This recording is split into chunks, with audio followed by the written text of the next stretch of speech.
നാട്ടുവിശേഷങ്ങൾ എന്ന യൂട്യൂബ് ചാനലിലേക്ക് എല്ലാ മാന്യപ്രേക്ഷകർക്കും സ്വാഗതം.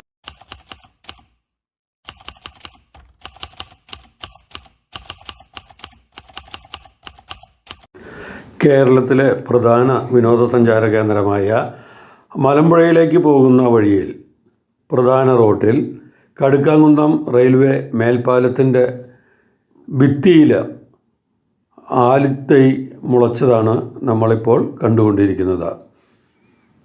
ഈ ആലുകൾ വളർന്നു വലുതായി കഴിഞ്ഞാൽ ഇത് പാലത്തിന് ഭിത്തിക്ക് വിള്ളലുണ്ടാകാൻ സാധ്യതയുണ്ടെന്ന് പരിസരവാസികൾ പറയുന്നു. പലതവണ പരാതിപ്പെട്ടിട്ടും പരിഹാരമില്ലെന്നാണ് പരിസരവാസികൾ പറയുന്നത്.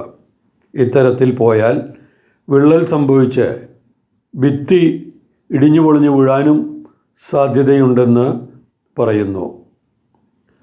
പാലം പണിതതിനു ശേഷം ഇതുവരെ അറ്റകുറ്റപ്പണികൾ നടത്തിയിട്ടില്ലെന്നും പാലത്തിന് മുകളിൽ തെരുവ് വിളക്കുകൾ സ്ഥാപിച്ചിട്ടില്ലെന്നും പരിസരവാസിയും പൊതുപ്രവർത്തകനുമായ ജയജിത്ത് പറഞ്ഞു.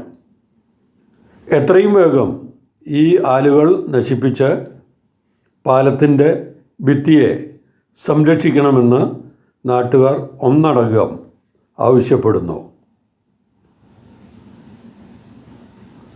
ഉത്തമ ജീവിത പങ്കാളിയെ കണ്ടെത്താൻ സിന്ദൂരം മാരേജ് ബ്യൂറോ, അയ്യപ്പുരം, പാലക്കാട് 3 സേവനത്തിൻ്റെ 27ാം വർഷം.